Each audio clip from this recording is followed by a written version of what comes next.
to go in. That is the...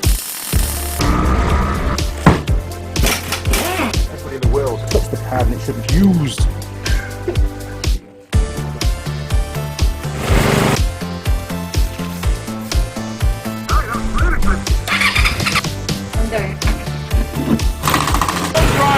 So I've got the, let's take a little...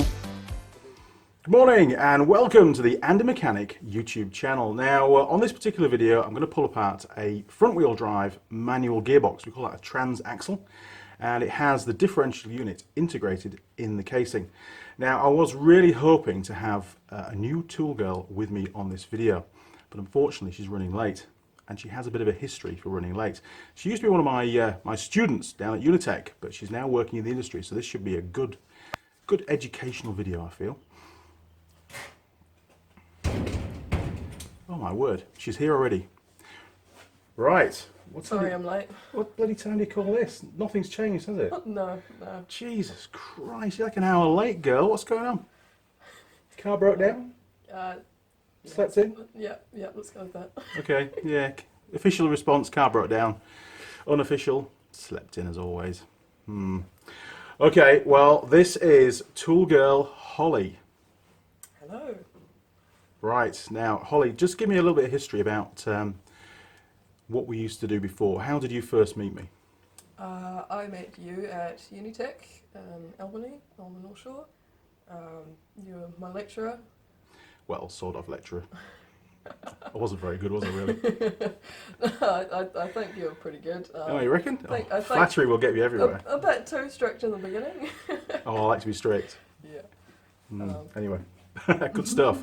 Okay, well, even though you're late, I still feel compelled to laden you with gifts this morning. Because she never had any PPE when she was at Unitech. She always leave it in somebody else's locker or somebody else's car. And it was always a nightmare trying to get it sorted out to comply to the rules that I had to stick to. So, first of all, you get yourself a nice new pair of safety glasses. So there you go, you can have those.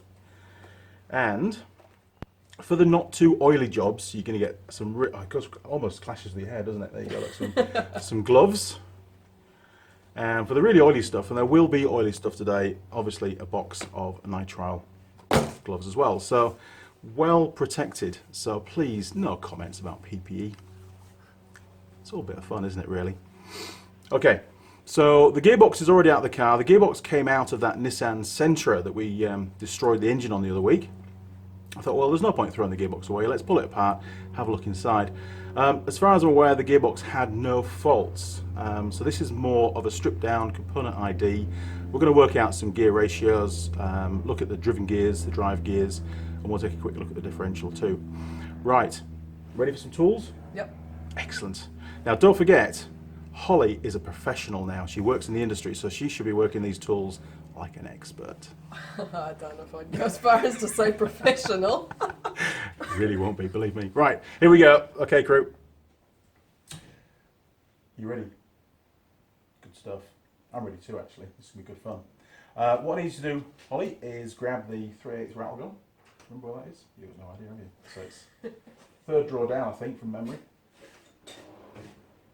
And you better grab that socket round as well. Hopefully there'll be a few sockets on there within the... What's that? I'll just grab all of them if you want. Easy. There you go. Right, so we'll better start off with some 10s first and find out what the hell's under this plate. Basically, there's an inspection plate on the end. I've no idea what's under there, so we'll pull it off first, have a little look. I don't have the service manual for this, so we're just going to wing it basically. But they're all pretty much the same. Right, airline's just down there. You can grab that. Okay, well, you're professional, so there you go.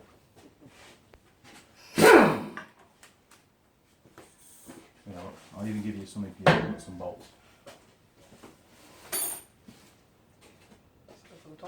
Yeah, go for it. Jum jum.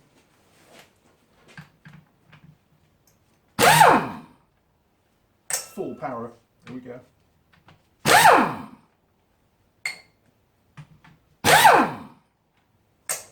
You'd be dangerous with anything larger than that, wouldn't you? Did I not tell you about my... No, what happened? I have the most powerful rattle gun in the workshop. You got a permit for that? Holy shit. How did that happen? I have a 1,000 foot-pound rattle gun. Half inch. Yeah. Bloody hell. What brand is that? Remember, we're sponsored by ft.Tool, so be careful. Alright. You can't remember the brand? Was No. it? Did you get it in? Oh, it's a bearing. Okay, so there's very little in there. We've just got a bearing in the top. Okay, so let's move on. And that's probably the reverse light switch. So we'll leave that for now. Do you want to grab a 12 and you can start buzzing off all these casing bolts, I think? Yep. Is there a 12 or not? Maybe there's no 12. We've got one of those stupid sets that doesn't have a 12 in it. So.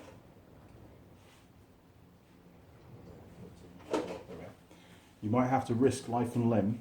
All right, now. And not use an impact. Tool Girl Sam and Tool Girl Harley survived this. It's been tested before. You'll be all right. But you're going to need an extension bar as well, aren't you? So you can probably buzz off the ones that are clear, and then these ones will need an extension bar.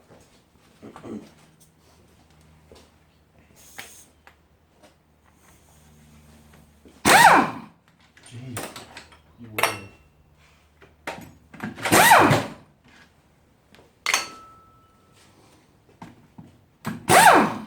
The good news is we don't need to worry about putting this back together again. It's just scrap. You can make as many mistakes as you want. No pressure. Quite different to work. You don't make any mistakes at work, do you? Oh god, no. No. Kevin's really happy with what you do, right? Yeah, 100%. Just don't drive any cars, right?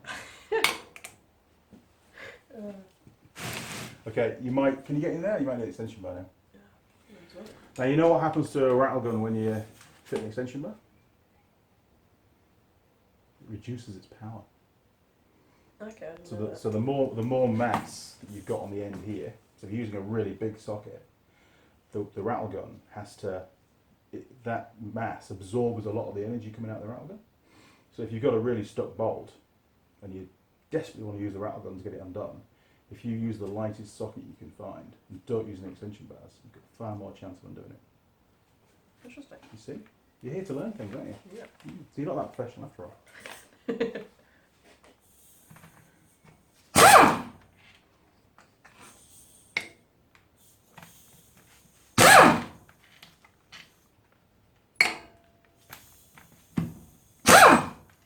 I like taking stuff apart.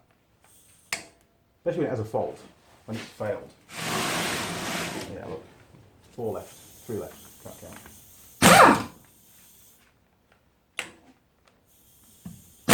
So much quicker using rattle guns than ratchets. Yeah, well, when I first started doing videos, I didn't use a rattle gun for the very, very reason that it's so noisy.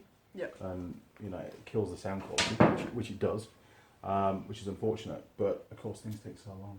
There's a rattle gun. It's quick, isn't it? Yep.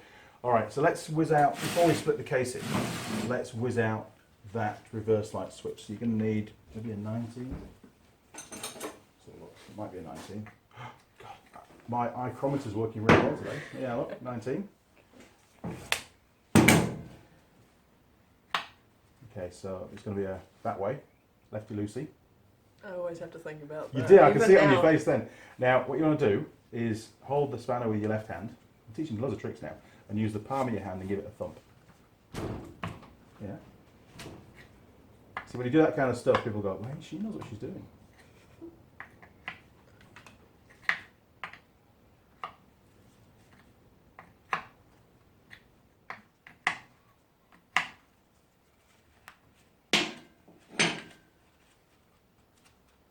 Good stuff. I think you're almost there, aren't you? Yep. So we think that's the reverse light switch.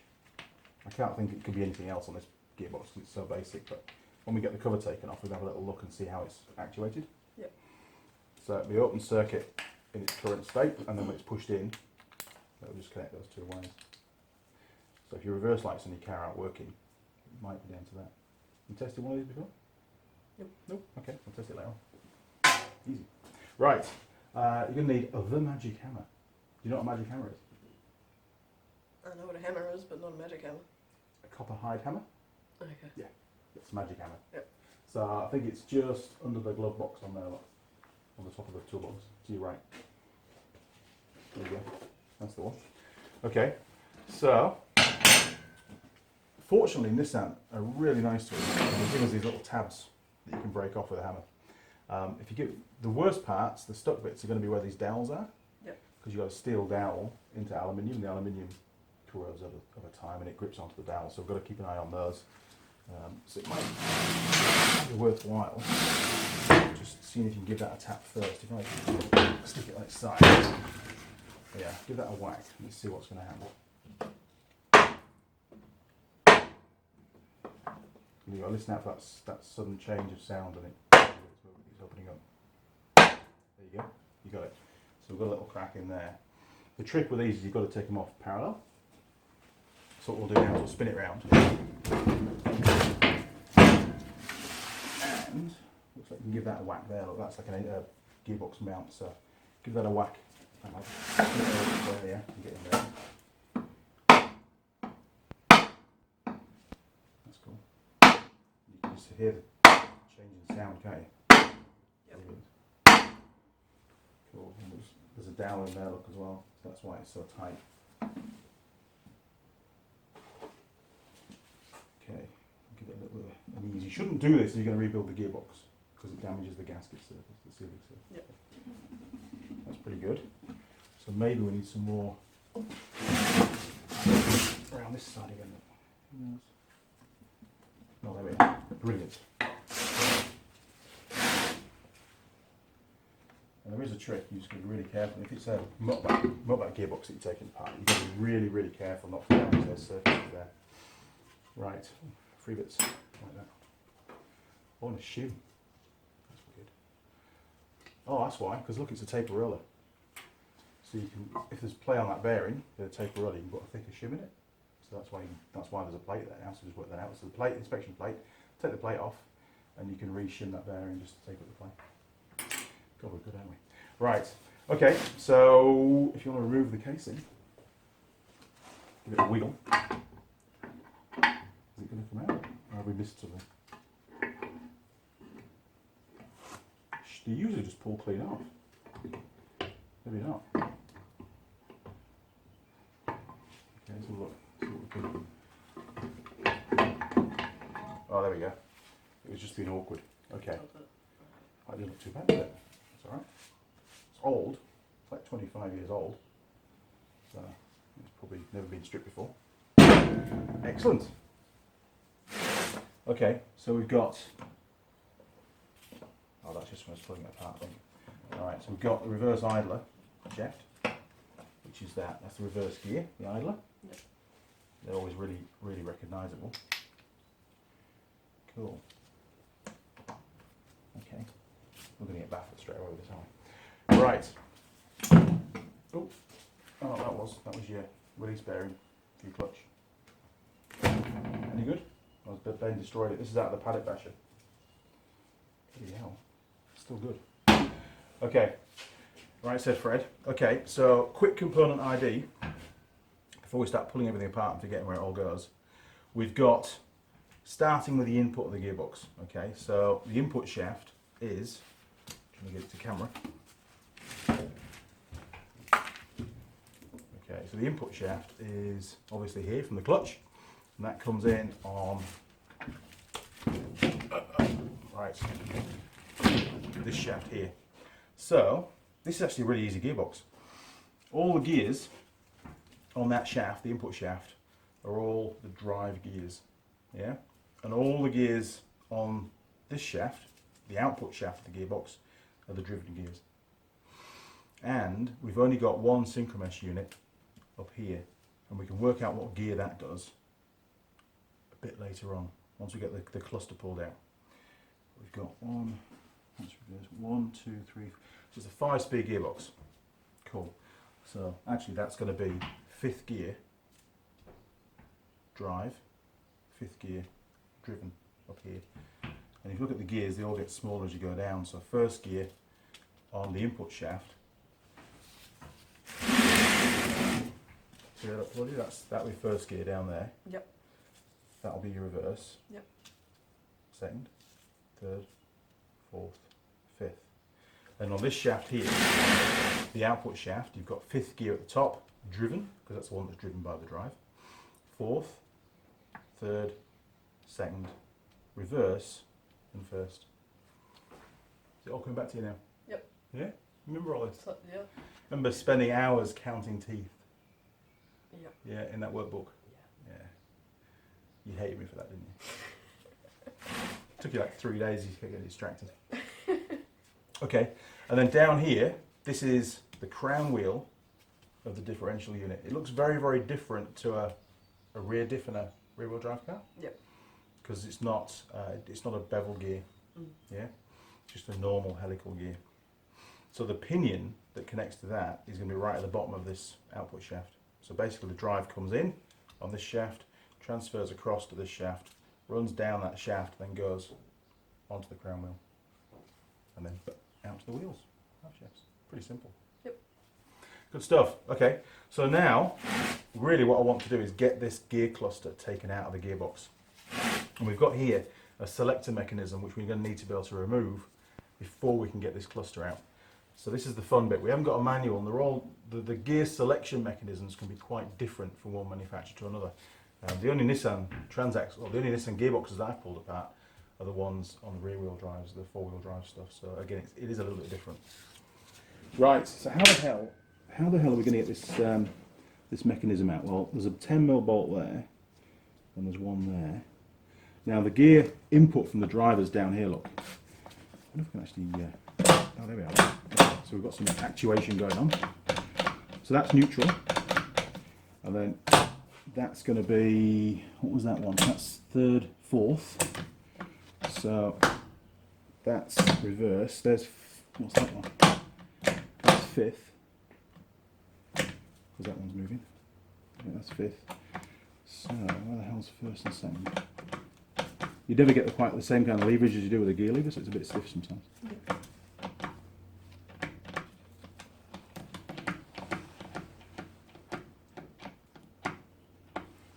Just not quite lined up, sorry.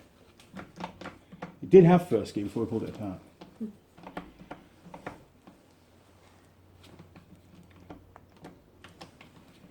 Why is that not quite?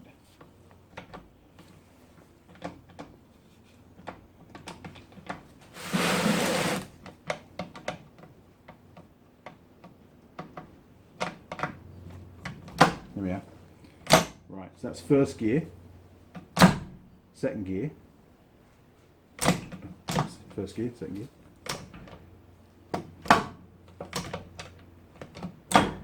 fourth gear, third gear, fifth gear, and reverse. Reverse we've already taken out. That's the actuator there for reverse. It works onto the idler.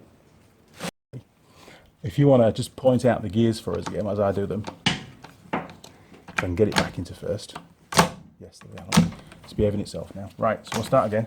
So this one down here is going to be first. That one there. Yep. And then you've got, that's going to be the reverse. Second, third, fourth, fifth. But there's your synchro hub for fifth. Yep. All right, so First gear. That one down there, look. And then very carefully, it's so hard when you've got the indents there. Indents. That's back into neutral. Second. Yep, that's cool. And then we're back into neutral again. There we go. And then we've got third, neutral, fourth, yep. And then that's reverse, so that's fifth. There you go, look, so fifth's that one there, look. Cool. Right, let's just pop that idler back in, which I think, wow, that was a hell of an engagement process is that. Pretty tractorish. Is that going to go in?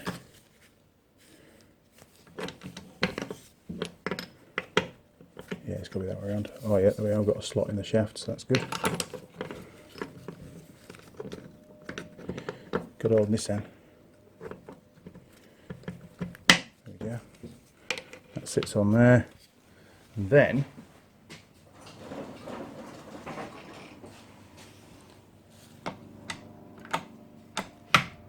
there's your reverse. So that's your reverse idler gear there, because obviously you've got to change direction of the gears.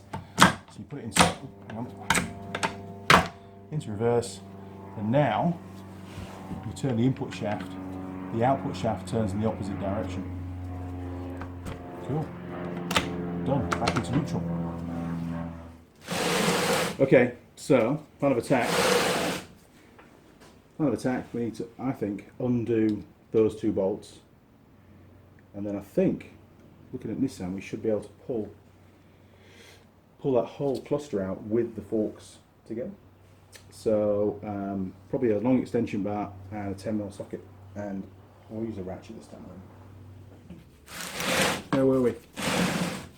Right, those two 10mm. Holly?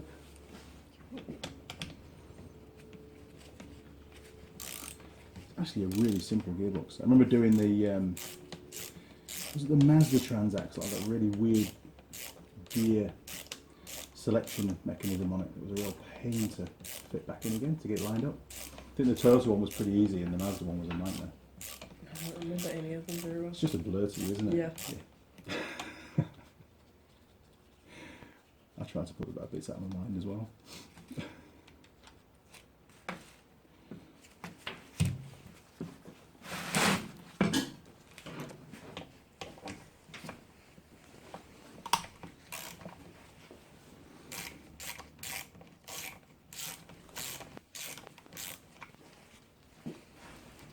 You're getting your gloves dirty already. No respect.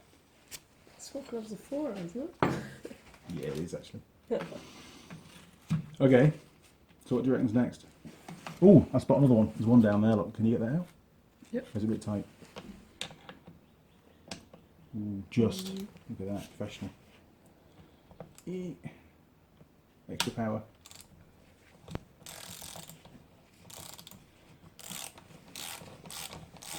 That's when you get the extra long snap-on ratchet. Oh man, there's a ratchet from Snap-on for every single possible eventuality, isn't there? Oh, hell yeah. I have one ratchet and it does everything. Nearly everything. It just sort of works. I don't clean them very often though, I get told off for that. Brandon from Tang Tools rings me up and says, "You've not cleaned the tools again, Andy." When do I have the time for that?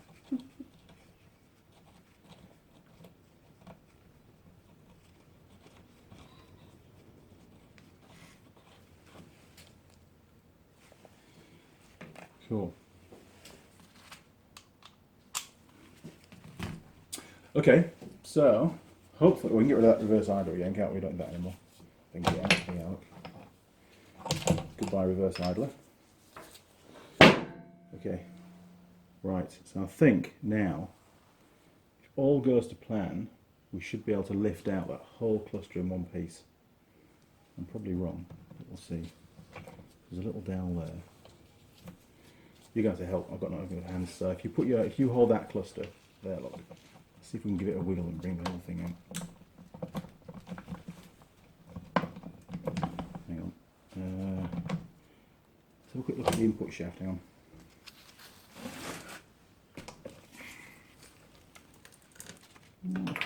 Should pull through. Just a bit tight. That's all. I think. I knew that one's free. So we've got a problem with the input shaft, haven't we? It's still sort of seized in its bearing. Right, so we're going to take this bracket off here, look, it's retaining that input shaft forward bearing, the inner bearing. So that's those two bolts, and we've got a funny little hex thing down there. I'll have a look for a socket for that.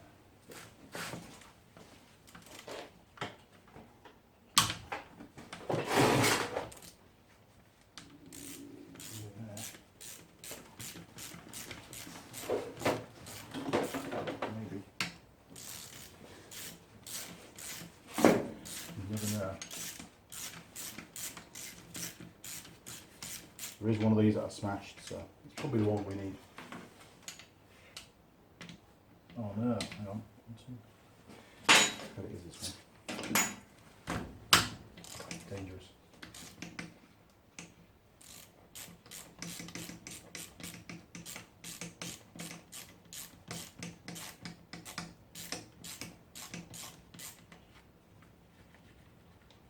Good stuff. Right. Holly, there's a T40, try that. It might fit. Does it look good? Yep. Alright, I'm going to hold it for you because you've got massive amounts of torque coming out of those arms of yours. And you won't break it. I should hope so by now. I bet you've undone a few bolts in your time now. Oh, look at that! I actually saw a little tremor before it clicked. Good job. You know you're getting close to your limits when your arms start to tremor, don't they? I never go full tip on anything because I'm always too scared of slipping and hitting myself in the face. Yeah, it causes blood normally. Oh, your face! That's right. What happened to your face? What did you do to your face? Should I bring up that Instagram post that you put on the video feed? No, please don't. No. It was a little bit embarrassing, wasn't it? Oh, a little bit. I think it was a shit ton embarrassing. Well, you looked a bit like the Elephant Man by the time you finished, didn't you? That old forehead I looked like I had an egg on my forehead. Excellent. Right, we can get rid of all these little tiny baby tools now because I'm not very manly, are they, really? Right. Okay, get rid of all that. Okay, so hopefully now you should be able to get rid of those. Right. Should be able to pull that bracket out of the way. That should just, it might need a little flat screwdriver though.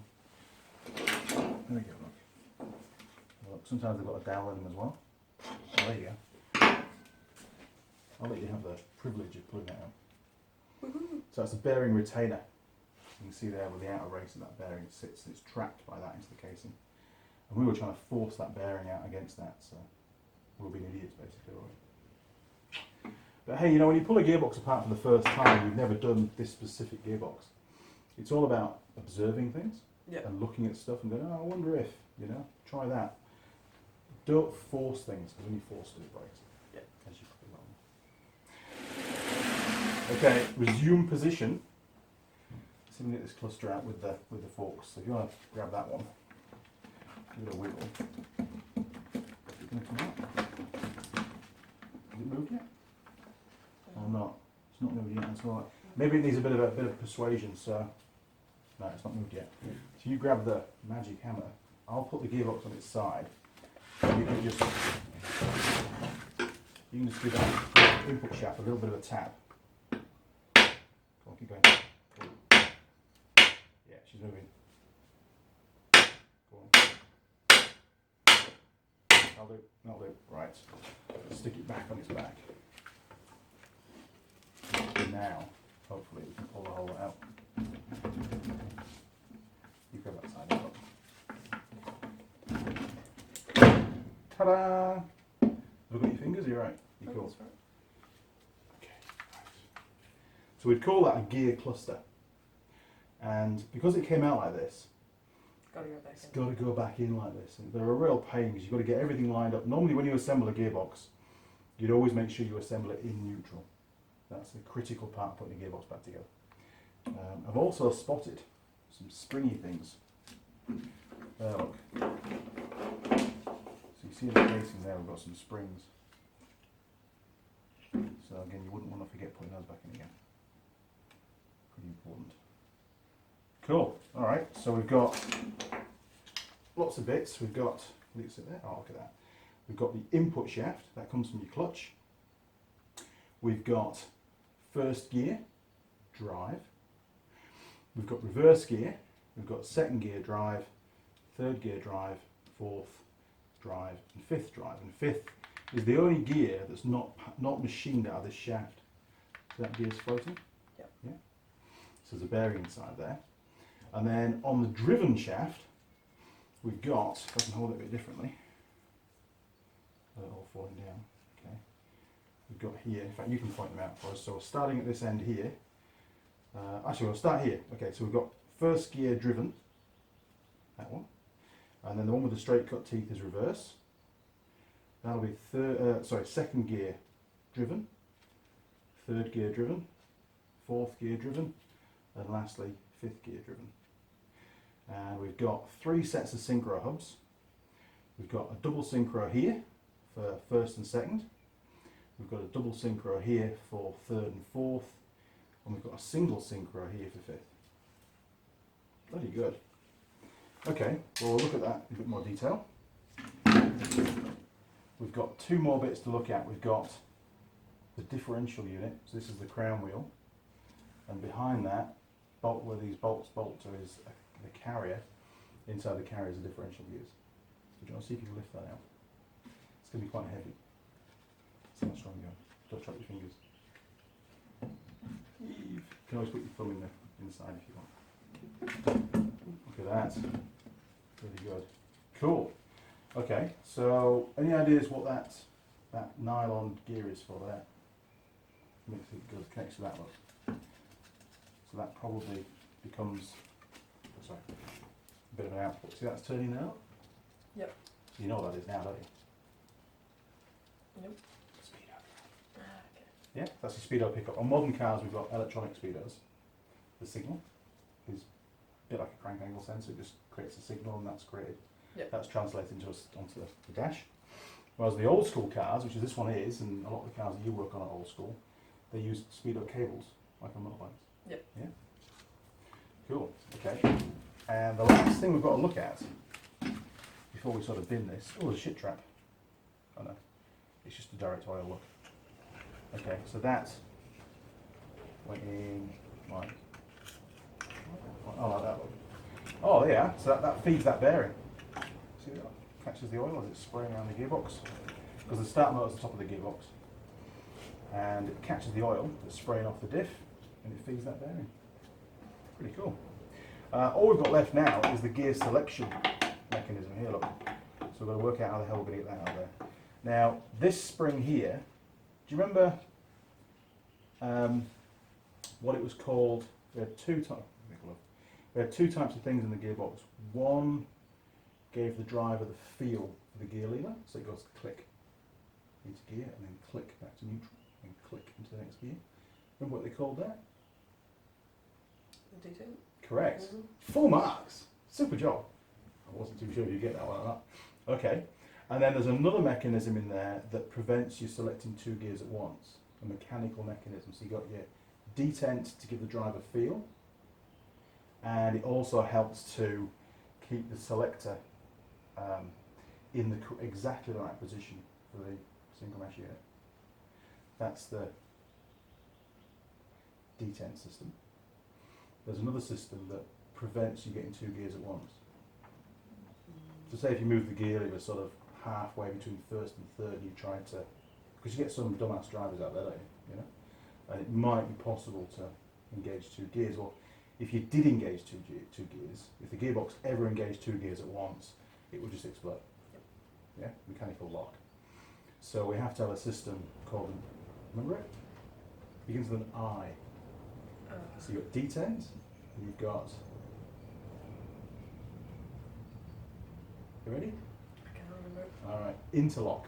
You've got interlock systems. So you get detents, and that spring there, and the detent are always spring loaded. Look down there, there's a little ball bearing. Yep. Alright, so when that spring's pushing down the ball bearing, that's what gives this shaft those notchy feels. I'll take the spring out. All sloppy, isn't it? Yeah. So old Land Rover used to have the detent springs used to wear a lot. They used to sort of lose the springiness, and then your gear lever in the Land Rover would be all sloppy and all, and it was down to detent. I think NG's, the newer NGF, had a lot of problems with the detent mechanism as well. Okay, I've no idea what that one's for yet though. We'll work that out maybe a bit later on. That actually went into one of the shafts, didn't it? Oh, look, see, I think that went up. Oh no, they're the 2 shafts. So that will be the selector rod. There we go. So the selector rod shaft, for some reason, had a spring on it. Maybe just to hold it. Yeah, maybe just to make sure it was held upwards all the time. Because don't forget, this gearbox sits on its side. So it's not having to lift the weight of the shaft, it's just pushing the shaft to one side. Weird. Okay, right, we're going to look at that a lot. Oh, wow. Okay, I just spotted something. Okay, so the last thing we've got to do now is pull out that shaft. And that's sometimes easier said than done. On that gear selection shaft, can you see down there there's like a roll pin? Yep. So we're going to have to hammer that out. I think probably about that position there, about there. So I can hold it here while you get a punch and give that your roll. Yeah? Yep. Okay, punches are in the top right hand drawer over there, look. And the hammer on the bench. flip over here, I think. There we go. Right, so we're going to be hammering now, aren't we? So you're going to have to wear your safety glasses. Yep. Cool. Do you like wearing safety glasses? Not when they're scratched. Well, these better not be scratched. They're brand new. Yeah. You painless, ideally? Yeah, I want that one. What we'll do is we'll hide those in the workshop somewhere so that they're your glasses and nobody else wears them. Yeah. Cool. Oh, they're alright. Yeah. Good. Right, one glove. Let's do this. Right. Is that the right size? Gee, looks big, doesn't it? I'd go for one smaller. Smaller? Yeah, you don't want to get that stuck in the casting. Hopefully, right. So I've got to hold that, otherwise it's going to move around a bit, isn't it? Yep. Okay, give it rock roll. I'm not wearing my safety glasses, but I'm old. It's alright. Holy shit! What was that? I'm going to need more than safety glasses if we keep doing that.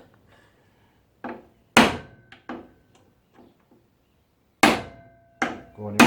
Hey, she's moving. Feels like it's getting stuck.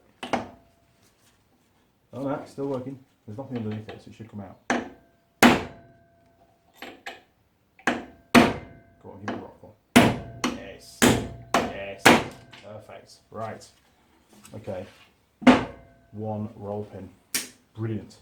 So I'm hoping now that we've got a little ball bearing that's going to drop down, so we've got to keep an eye on that. That should, I'm hoping. Oh, there's a dead stop. Screen. Why is it not coming out? Something we missed. There's a roll pin. No, that's free. Useful.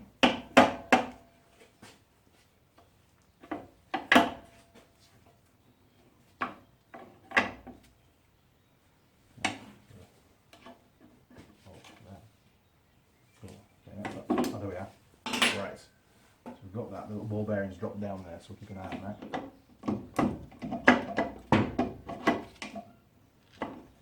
Oh, come on. It's going to come out now. Right, so there you go, look. So that's where that ball bearing was sitting. Yep. With the spring. So that's your, what do we call that again? The detent mechanism. Good lass. Yeah, so detent. That's your detent mechanism there. And that ball bearing is pushed down into these little grooves, one at a time, by the spring. So whenever you move this around, the ball bearing just drops. It wants to drop into one of the channels, so it helps to locate this shaft. And that shaft's pretty good. There's no wear on the shaft or anything like that. Nothing's rocking around. That's good. Good for a shitbox. Right. So in there, you can get rid of that as well. Oh, that come out. Keep that together. There we go. Look. So ball bearing. There we go. There he is. Brilliant. So that ball bearing was down the bottom, wasn't it? Like that. Yep. And the spring was on top like that. So it just sits at the bottom. Quite often they're capped. This tube has a little, it's bent over a little bit, so it holds the whole thing together. But this one's all in bits. Right. Okay, so that is just about all of it, I think. Right. Oil trap, get rid of that. Oh, we can take the speedo drive out. So if I hold the casing, do you want to grab that socket, 10mm socket? And you can just undo that that little retaining clip there, look, collar.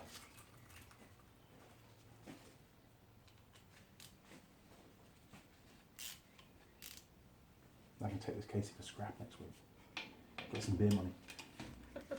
Do you have a lot of scrap at your place?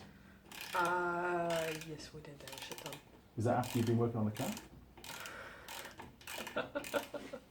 Or is it all mechanics that have lots of scrap? I think that's all mechanics. Oh, that's alright then. I'll let you know. Yep. Okay. Just checking. Depends on how fast the cars are. It does. Yes. Maybe we'll have to edit that bit out. Okay, so what would we call this? What was this? What drives it? It's on the bench. Crown wheel. Yeah, it's driven off the differential gear carrier unit, isn't it? Yeah. Okay, so as that spins around, this is turned, and the speedo cable connects onto there, and you can see on the end there, look, you see it turns? Pretty easy. Now, any ideas why it's made of plastic or a nylon rather than metal? Nope. Okay, well, it's quieter in operation. It doesn't rely so much on lubrication, and it's cheaper. Okay, that's why they do it. Because it doesn't carry, there's no load on that. It's only turning a cable, so it doesn't need to be very strong. Cool. Okay, I think that is everything out there. Yeah, that'll do. Oh, I know what that is. Okay, let's pull that out as well. But one more thing. There's always one more thing, isn't there? Go to the spring. Right, on this side here, this will be fun getting this out of here. We've got this plate with 2 bolts, like machine screws they're called. So we're going to need a big star screwdriver. So you know, have a look at that. Look, it could be pretty tight. We might have to use a bit of aggression to get these out.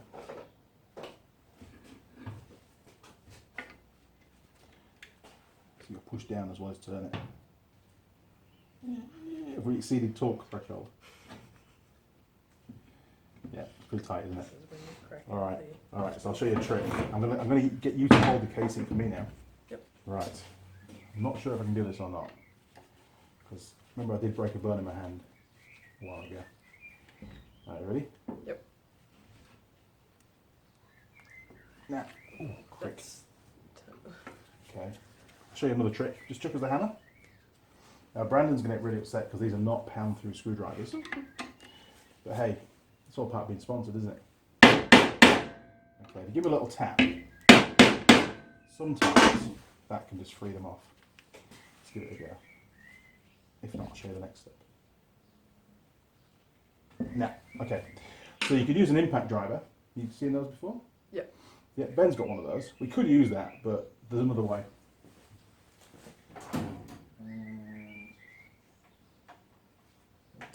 Another way than an impact driver. With an impact driver, it's like you put your star bit in the end and you whack it with a hammer and it just goes like that. Yeah, you know what they are. Use it all the time, eh? Yeah. Right. So the other way to do it, remember we did this in class on brakes? Did we do brakes with you? Yep. Did brakes. So the 2 bolts that hold the drum, the rear drums on, you put a little centre punch bag and then you can just go like that. And hopefully, I heard it go. There we are, that's one. And then next one.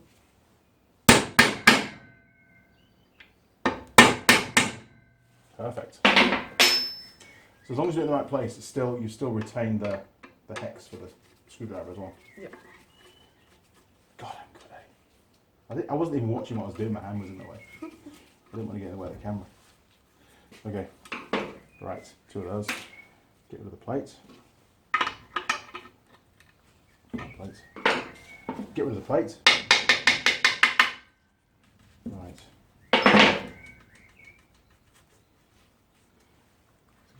Right, okay, here we have, I know what this is.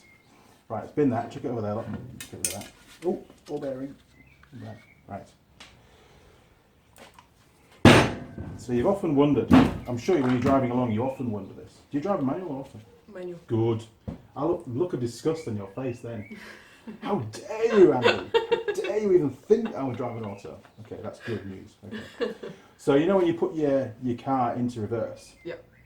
You've got to sort of, the lever's a bit spring-loaded, isn't it? You've got to sort of push it across. And that's to tell the driver through feel that, hey mate, you're about to go into reverse. Do you really want to do that at 100 k's an hour? You know? Yep. Just to be sure. And all that is remember that linkage that we pulled apart? It just pushes against this. So that's your spring-loaded element. Yep. It's this unit that gives that extra feel, that extra resistance really for it to go into reverse gear. That's all it is. Pretty simple. We can now have a look at the selector forks. And then we'll bin those, and then we'll focus on the gears. Yeah? Yep. Cool. Right, Holly, come over here, look. We'll have a quick look at these selector forks. So there's a few things we've got to look at on here. We can pull them off the... Oh, they're all aluminium. It's pretty cool. Super light. Feel that? Oh, yeah. It's pretty good, isn't it? You wouldn't find that in your muscle car, would you? No. They're like Harley's muscle cars are all full of heavy components. Okay, so we've got here the selector shaft, and what we're looking for on there is any kind of wear, you know, where these things sit. They can actually wear that shaft down in a certain place, and that would cause the selector fork to move around a bit and not really be as accurate as it should be. So you have to check that shaft and make sure there's no grooves and wear on there, and that feels, you can do it with your fingers, you know, just run your thumbnail down it, and that feels perfect. Check that if you want. Okay, and with this being aluminium, it's probably got, I wonder if it has, just see if I can get a scriber.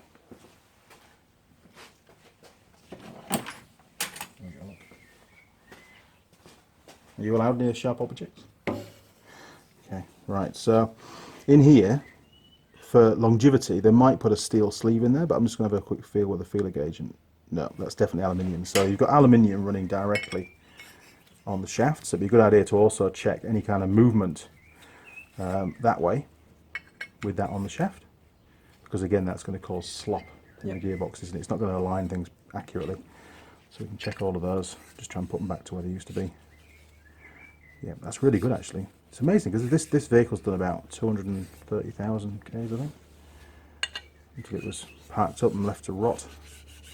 Like most Nissans of that era, they were pretty prone to rust, unfortunately. So you can just see there, look, a little wear mark. See on the metal? Yep. No, it's not a lot there. Cool. Okay. Now on these ones, they've actually got the wearing area here, where it actually makes contact with the synchro hub, the ring that basically this engages into. It's got little nylon pads. I've never ever seen that before actually. It's really cool. See, it's moulded into the aluminium. Yep. And they've done that because these are aluminium. If that was alley straight onto the steel, it would wear down and that would get thinner. So again, it wouldn't positively locate the gears. So they've put these little plastic or nylon wear pads in there to try and reduce the wear, I suppose, and let them live a bit longer. So you'd have to check to make sure that they're okay, but they all look fine. I mean, I suppose you could, if you had in the Nissan manual, there'd be a measurement there that you could take, but we haven't got that. We're just winging it, aren't we? Yep. Cool. Okay. Well, they all look pretty good actually. So you wouldn't find those in a modern gearbox nowadays? These little pads here, look. You're on about, aren't you? Yeah. Yeah. No, I don't think you would find those in a modern gearbox because they're just not built to last, are they, these days? You know. And I mean, most gearboxes on modern cars, they're not actually repaired by the dealership. They're just an exchange unit. You just get a new one, bolt it in, and away you go. It's just not cost effective anymore to actually fix the more modern gearboxes. Plus, they're a lot more technical inside. You know, you got a flat paddle gearbox and stuff. There's all the actuators and shit. Sure, you might change an actuator, but you wouldn't actually pull them. And you can do that normally from the outside of the gearbox. They're all bolted around the outside. But nowadays, you probably find that most manufacturers wouldn't even supply you a single selector fork. You just wouldn't be able to buy it, you know. Well, okay, so that's the selector mechanism dealt with on this vehicle. Obviously, there were some other bits between that selector rod and these forks, but again, you just check for play and that kind of stuff on there. It's not often they really wear too much. The wearing parts are these little yoke bits here. Look, which this one's got the pads on, which is pretty cool. Excellent. Right. Well, I think now what we should do, we can get rid of all that, chuck all that on the bench. It's all scrap. I can weigh that aluminium in on Monday. What we can do now is we can have a look at these gear clusters. This is the input shaft here, and we've got the input bearing. So that's that. This bearing here gets loaded up pretty well. There's quite a lot of load on that, and if you've got a noisy gearbox, quite often it's that one. And we've got here, which gear was that one? That was first. First, you know that because it's the smallest, isn't it? Yep. So first gear, and then the one with the straight cut teeth is the reverse. That's right. Second gear. Third. Fourth, and then fifth at the end. And fifth is the one that's got the synchro hub. Yeah. Yep. Pretty good. And we'll look at that synchro a bit later on, because fifth gear synchro tends not to wear too much. You know, it's more first and second synchros that wear out. Cool. And all these gears on this input shaft are all machined out of one casting, other than the fifth gear, which is a floating gear, and that's why it has the synchro hub on it to lock it into the shaft, and then you can't, you know, it becomes mechanically part of the shaft. Cool. Such a shame to pull this apart. It's in such good nick. Okay, and then the other cluster.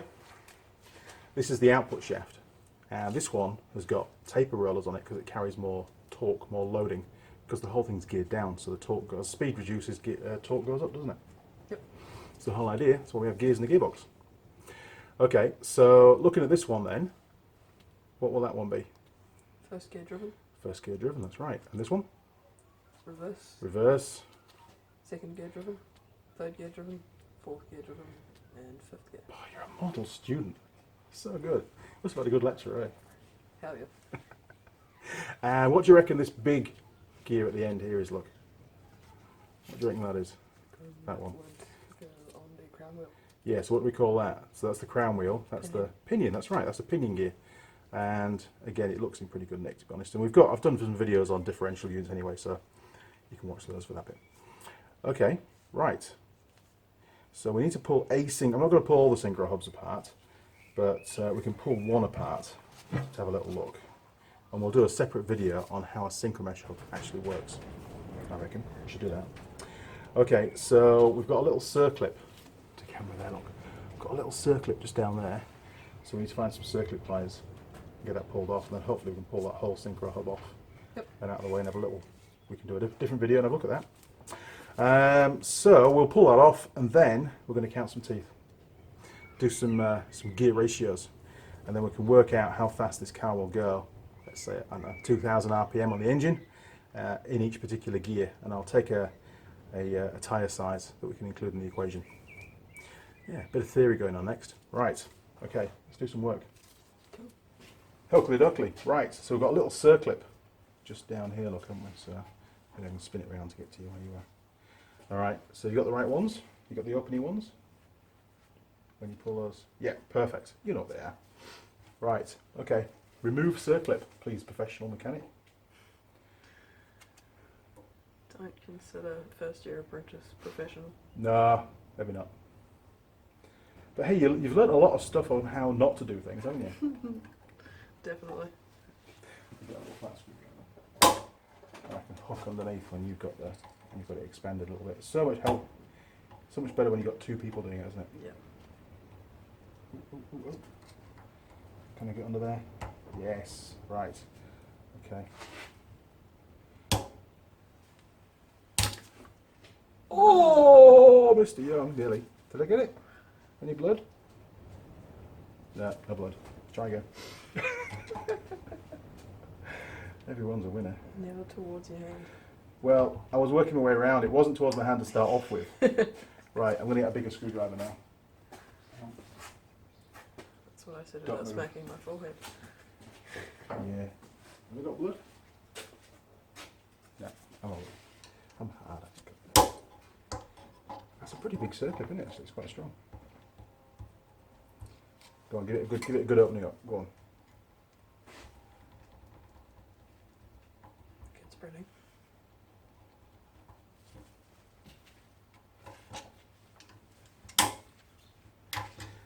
I'm very pleased that this is going in the bin. Because I've never found another circlip the right size in there. Right, go on circlip. There we go. Right. Done.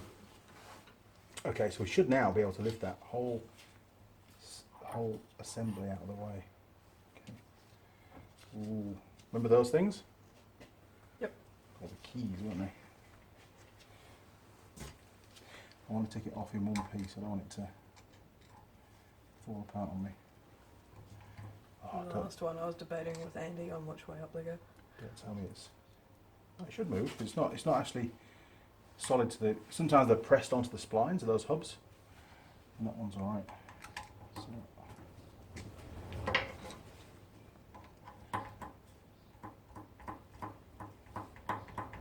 there we go. She's coming in.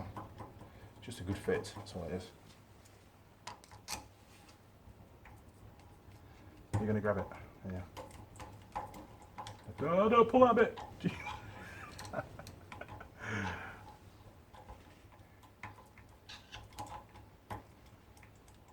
you go, it's going.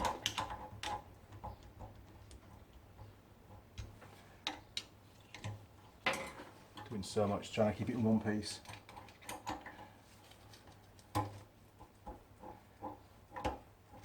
we go. Right.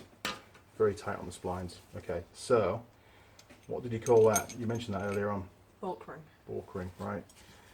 So, one question, because this isn't a video about synchro mesh. One question: what do these little grooves do down here? They grip onto this. Yeah, those little sharp grooves, and they grip onto that cone, don't they? So basically, that gets pushed down by the keys. Quick summary: pushed down by the keys onto that cone, and it acts like a clutch. And its job is to equalise the speed. It's supposed to basically, whatever speed this is spinning at, and this spins at the same speed as that hub because it's keyed into those three little thingies there, look, three little keys. So it can't churn at a different speed to that. But this gear could be spinning at any speed. Yep. Yeah. So when that's pushed down on there, what do those grooves do? Why is it grooved? Why not just flat? Because then it wouldn't grip onto this So you've got these. to equalise the speeds. Yeah, you've got, because it's got little sharp edges. The first thing it does is it can cut through the film of oil. I mean, your gearbox is full of oil, and a gearbox is, the oil's job is to minimise friction. Well, look, handy blood. It's very rare. The first job is for it to cut through that film of oil to create friction. If it doesn't create any friction, it's never going to equalise the speed, is it? No. And you can feel it actually when if you just drop it on, it turns quite freely. But the more you push it down, the more it grips. Yep. Grips onto that gear. It's pretty cool. So it's called a conical clutch, and that's part of the synchro mesh. There's actually quite a number of stages of operation for a synchro mesh unit. We really have just brushed over what it's all about, and we've just covered one aspect of it. That's all I wanted to cover in this video. I was just testing you. Right. Okay. So I think we've got to the point now where we need to count. We need to count some gears, don't we? Yep. Right. Is it that side? I can't remember now. No, that side. Right. There we go. Look. Okay. Stick it on there. Save that for another day. All useful stuff. Right. So this is the input shaft, isn't it? Yep. So the first job is to count some gears, count some teeth. So if we stick it in the vise like that, or maybe if we stick the bearing in, oh, they're going to kill me on the video now. If we stick the bearing in the vise, which is the worst thing you could ever do with a bearing, but it's scrap, it's alright, then we can rotate the shaft for counting, make it nice and easy.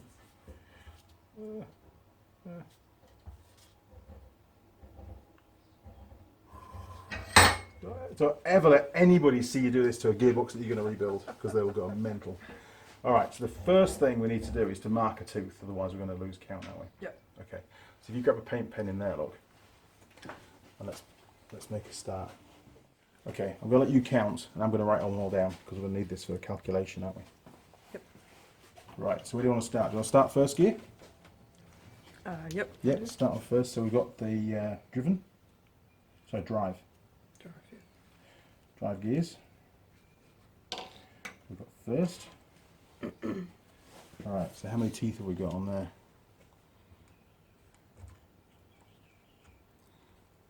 You're going to be a documentary. You don't want to count up, do you? 1, 2, 3, 4. No, you don't want to do it, do you? Are you losing count now? Yeah. Start again then. Do you, and now listen, this is really important. Do you count the one that you've marked with paint, or do you count that at the end? I count it first. Good. It makes no difference. It's just a habit, isn't it? Yeah. Just so I know where you are. Right, okay.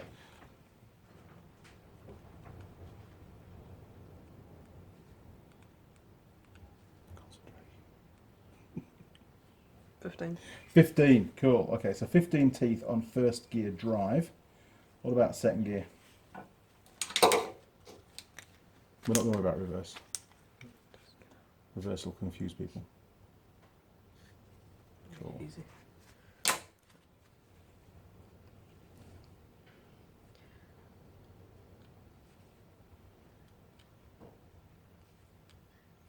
can hear a pin drop. So quiet. People are going to be adjusting the volume right now, you know. What's going on? There's no volume. 22. I'll do my best to put you off. Right, third gear. Even more teeth to count now. Yep.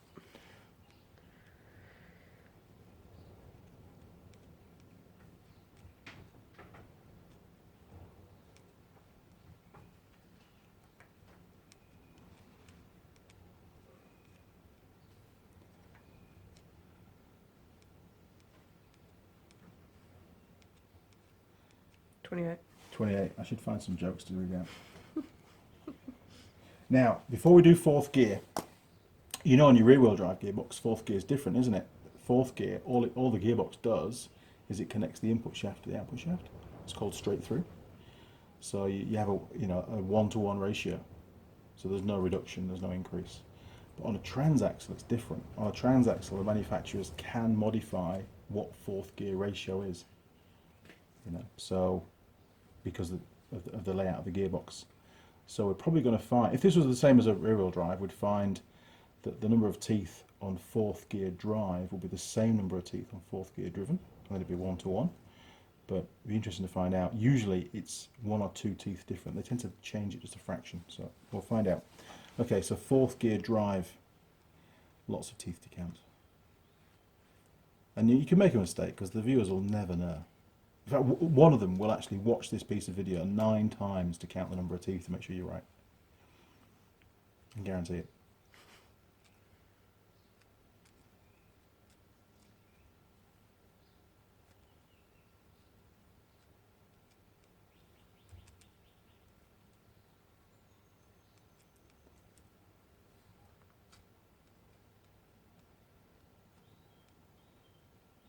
$41. 41, cool, okay, and then fifth gear. Oh, an easy one, look. This one spins.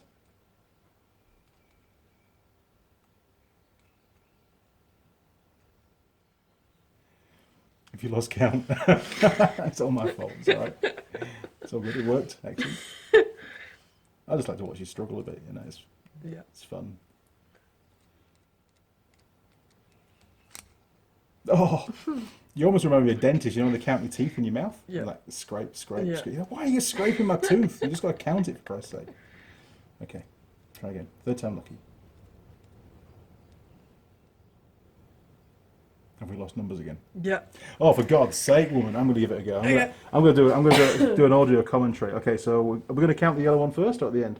First view, isn't it? Okay, so 1, 2, 3, 4, 5, 6, 7, 8, 9, 10, 13, 14, 15, 16, 17, 18, 19, 20, 21, 22, 23, 24, 25, 6, 7, 28, 29, 30, 31, 32, 33, 34, 35, 36, 37, 38, 39, 40, 41, 42, 43, 44, 45.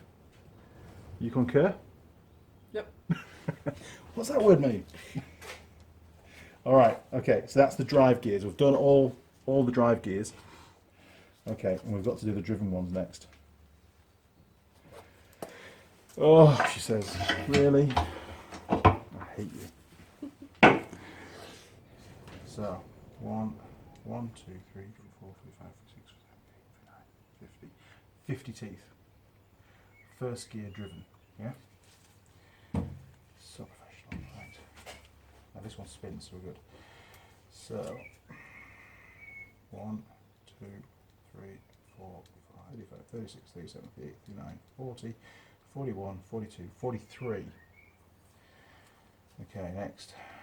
1, 2, 3, 4, 8, 9, 30, 31, 32, 33, 34, 35, 36. Right, next.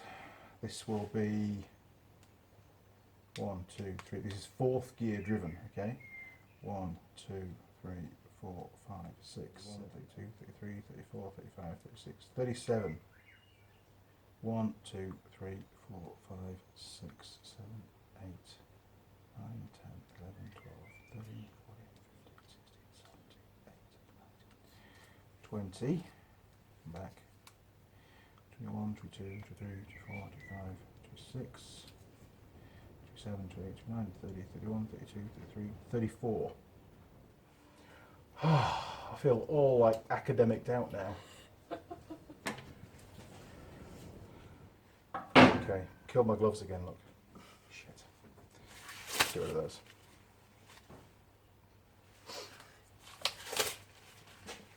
Did you bring your accident book with you? Shit.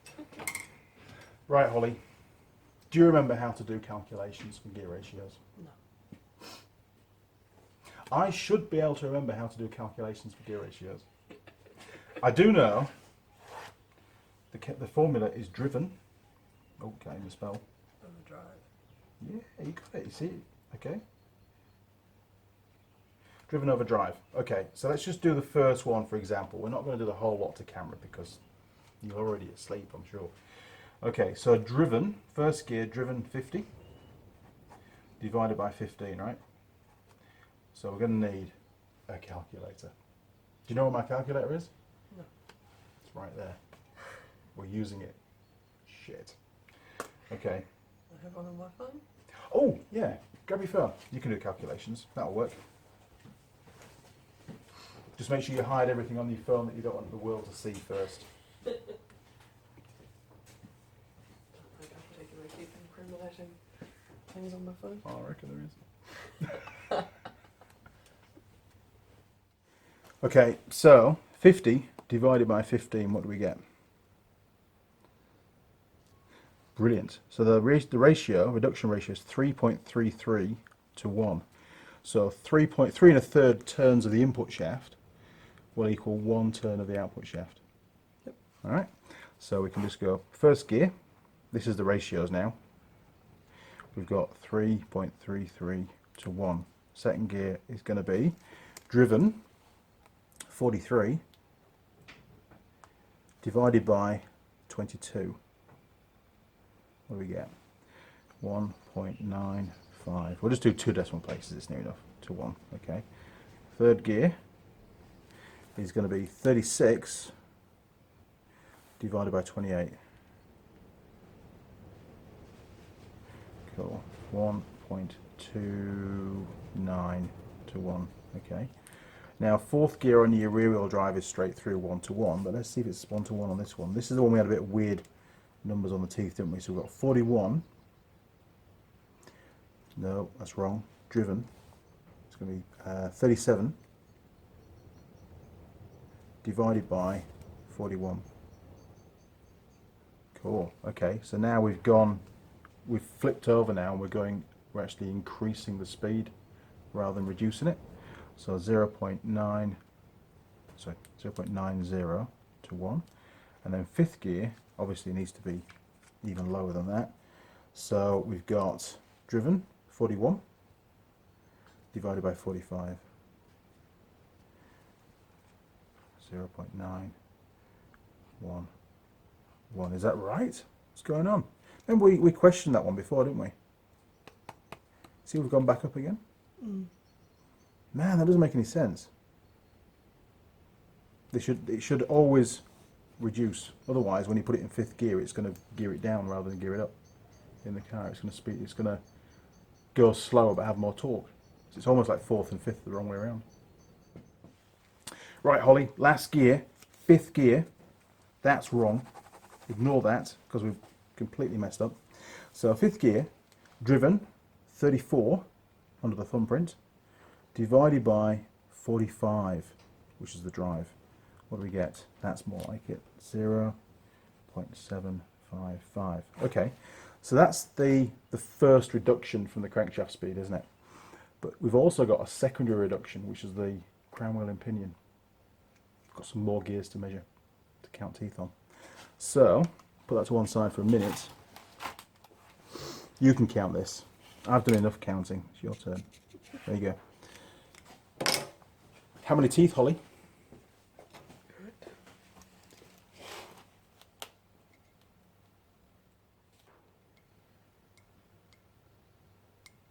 74. 74? Yeah, so crown wheel was 74.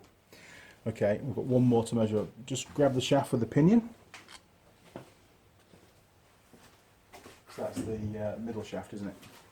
Middle shaft. So that one there, yeah. Grab that. Don't drop it on your phone, whatever you do. That'll be terrible. Alright, so last one. Tyler did that. Oh, he did, didn't he? Yeah. Tyler, you're famous now, mate. You're a muppet. That was classic. Okay, right, let's quickly count the pinion teeth. And this is I can guarantee this is the last gear we're going to count today. Promise. Okay, let's do it end on. It's a lot easier. So, at the end of it. Okay, so we've got 1, 2, 3, 4, 5, 6, 7, 8, 9, 10, 11, 12, 13, 14, 15, 17. That was easy, wasn't it? Right. 17. Right, so, Holly, we've just measured the teeth, counted the teeth on the crown wheel and pinion. So which of those two gears do you think is going to be the drive gear? Which one does the torque going through the gearbox, which one does it go to first and then go into? I think it would go to the crown wheel first. On overrun, you'd be right. Okay, but as we're driving down the road in gear, up a hill, for example, so the engine's driving the input shaft, the input shaft's driving the output shaft, which is the one with the pinion on it. So the pinion gear becomes the drive gear. Got it? Yeah. Okay. Cool. It's all right. It's you've got to really visualize what's going on. So pinion is the drive, and the pinion is driving the crown wheel, isn't it? So the crown wheel is the driven. Yeah. Cool. God, I hate putting you on the spot like that. Sorry, lads. We'll have a break shortly. Okay. Right. So final calculation. We need to know what the reduction ratio is for the diff. Right, the crown wheel and pinion. So, same formula, driven divided by drive. So driven is 74, so it's going to be 74 divided by 17. What does that give us? Cool. 4.35. So there's a hell of a reduction going on in the diff as well, isn't there? You know, a much bigger reduction. And that's why the crown wheel and the pinion gears have to be so much bigger, because they're being slowed down a lot in speed, and proportionally the torque goes up. So the speed's reducing by, 4.3. So the torque is going up by just over 4. There's 4 times the torque in the differential, and that's why you can do your burnouts and stuff, because it gears it down. Yeah. It's always good to understand the theory behind burnouts. Yep. Okay. Or not do burnouts. Or maybe not do burnouts. And I won't tell them. I won't tell them. I'll save that for another video. Okay. All right. Promise. All right. So, say for example, first gear. The gearbox is in first gear, which is that one there. Look, isn't it? We did that calculation. So, in first gear, the crankshaft speed is first reduced by first gear by 3.33, and then it's reduced again by the crown wheel and pinion by a further 4.35 to 1. So all we need to do now is get the circumference of the tyre on the car, and then we can do a quick calculation to work out, based on 2000 RPM of the engine, what's the RPM, revs per minute, of the actual tyre. And if we know the circumference of the tyre, we can work out how fast the car's going to be going. Yep. Hopefully, if I can remember how to do it. I can see lots of editing about to happen. Okay, Holly, I've been outside and I've measured the circumference of the tyre on the shitbox, and it was 1.82 metres around the outside of the tyre. Obviously, like you said earlier on, it makes a difference on whether your tyre is brand new or whether the tread's worn, or whether you actually fit a larger oversized tyre or a low profile tyre to your car. It's going to affect the gearing quite considerably. Okay, so quick calculation, because I don't want to bore you with this, but it's just to give you an idea of how you can do this for yourself and work out, how to work out the ratios in your gearbox and what effects it has on car speed based on engine RPM. Okay, so we're going to say that the engine's running at 2000 RPM. We're going to have the car in first gear initially. We'll do a calculation in fifth gear as well, just to give you the 2 parameters. But first gear first of all, and we'll work through the different ratios through the first gear drive and driven, and then down to the diff, and then we'll end up with a final RPM speed of the output drive shaft, the wheel, and then we can multiply that by the circumference of the tyre, and it should give us a vehicle speed, hopefully. Hookly dookly. Right, so engine RPM, we're going to say is 2000. Okay, right, so at 2000 RPM, the input shaft into the gearbox is going obviously 2000 RPM because we're completely off the clutch plate, off the clutch pedal. So input shaft is therefore 2000, and the gear reduction ratio on first gear we said was 3.33. So first gear reduction ratio was 3.33 to 1. Okay, so we need to divide that by the reduction ratio. So 2000 divided by 3.33. So the output shaft rotates at 600.6 RPM. Brilliant. Now we've still got to go through the differential unit. So the diff final drive ratio we worked out to be 70/40 by 17, which is 4.35. Sorry, 4.35 to 1. So we then need to divide 600.6 by 4.35. What's that give us? 138.07, I would say. Just rounding that off. RPM. So that's the speed that the two half shafts coming out of the diff are spinning around at. So all we need to do now is times that by the circumference of the tyre. Yep. All right. So the tyre, as previously measured earlier, is what was it? 1.82 meters. Brilliant. Okay.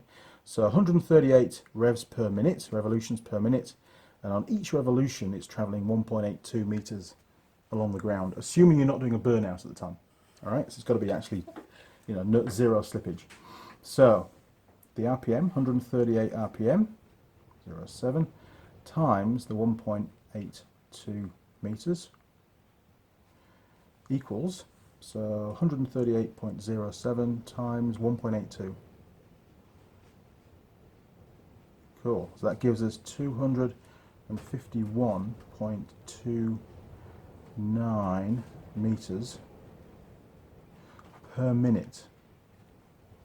That does, we can't really comprehend that too well, so we'll put it in speed in hours, kilometers per hour. So if we times that by 60, because there's 60 minutes in an hour obviously, so 251.29 times 60 will give us a speed of 15,077.4 meters per hour. If we divide that by 100, that gives us kilometers. Sorry, 1,000. That gives us kilometers. So that's going to be basically 15 kilometers per hour, which is probably about right for a car with the engine doing 2,000 RPM in first gear, because we don't usually go very far in first gear, do we? We sort of change gear up, get into second pretty quick. Okay, so what's the same calculation going to be for fifth gear? Let's work that one out. We need some more paper for that though. Let's see what I can find. Have we got some more scrap paper in here? Let's have a look. There we go, that'll do. More Unitech stuff. Right, okay. So, exactly the same at fifth gear. 2,000 RPM, so same engine speed. And the input shaft is still doing 2,000 from the clutch, 2,000 RPM. And the gear ratio for fifth gear was 0.755 to 1. So exactly the same, we need to do 2,000 engine RPM divided by 0.755. What does that give us? Wow, 2,649 RPM. So the actual output shaft, the secondary shaft, the output shaft of the gearbox, is spinning faster than the crankshaft. It's pretty cool. So we call that overdrive. Yep. Yeah. Okay. So then we've got the pinion, crown wheel and pinion ratio.